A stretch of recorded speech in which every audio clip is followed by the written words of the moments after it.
So we have lovely Emily. Hiya. Emily, we're at Requiem for Crossbones. What's it all about? It's about the fact that this burial ground has been here since it was post-medieval, and there's lots of people buried here that were really poor and were buried here at the expense of the parish of St Saviour. A lot of them, you don't know who they are. They were buried en masse often, in circumstances sometimes where family members couldn't say goodbye. There weren't any distinguished plots. And when I came here, I saw the fact that there's a cement surface. You wouldn't know. There are lots of mementos around, but you wouldn't know that this was a burial ground visually. So I wanted to create something that captured what we do know about the people buried here, which is very little, and that gave a visual representation of a graveyard. We do know from an archaeological dig in 1992 that a lot of the bodies they found were children and babies, which probably died in a cholera epidemic in the early 1800s. So this piece it contains a lot of research and history. It contains sounds that you may have heard in this part of London in the 1700s and 1800s. It contains stories of people that I have found out about, not necessarily specific people, but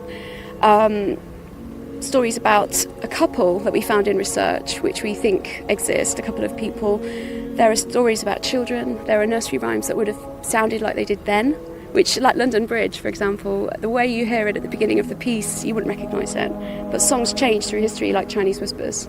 So the lyrics change, the melodies change. So that's the kind of research of the piece. And then I've created this prayer at the end, which uses a lyric which you can see on the board. It says, "In love as we have lived, in love let us depart, and as a token of my love do kiss thee with my heart."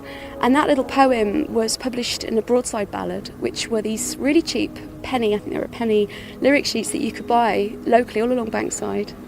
And people could write lyrics and say, this lyric is to this tune, and they could change the lyrics for tunes. Sometimes they were really funny, and sometimes they were really meaningful. And this one was published in London Bridge and written by someone local about his wife who had died. But it's beautiful. It's a beautiful poem. It's situated locally.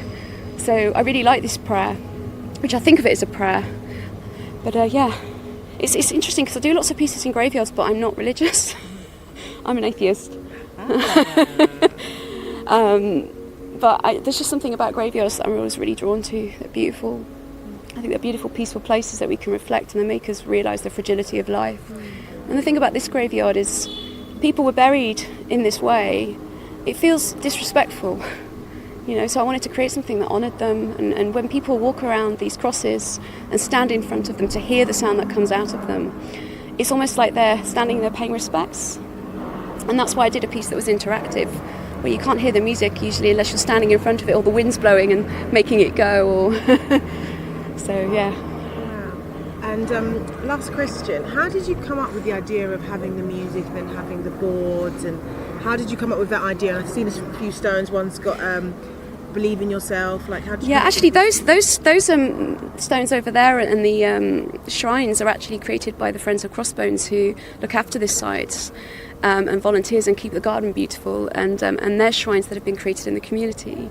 But this idea is fairly new to me, because normally I work in sound and music, and I wanted to create something that balanced that with a visual. The crosses represent who's buried underneath them, so there are large crosses and little ones, and the voices that come out of them match the size of the crosses. So the little cross is a little girl singing, and it represents the people buried there. The visual board is because often when people experience a work that's quite moving, they want to say something or write something, and I thought it would be a nice thing for people to be able to write something down after hearing the work and experiencing it, a message for a lost and loved one. And I hope together it all comes together and all links and makes sense for people. We've had some really moving moments here. My curator was here when a lady came who'd lost a child, and she stood there for a very long time and then wrote this message on the board that was just so sad about meeting him on the pathway between, and it was just the message is not there anymore. We've had so many messages on this board, we have to keep wiping it to make room for more. But they're there for a time and people can read them.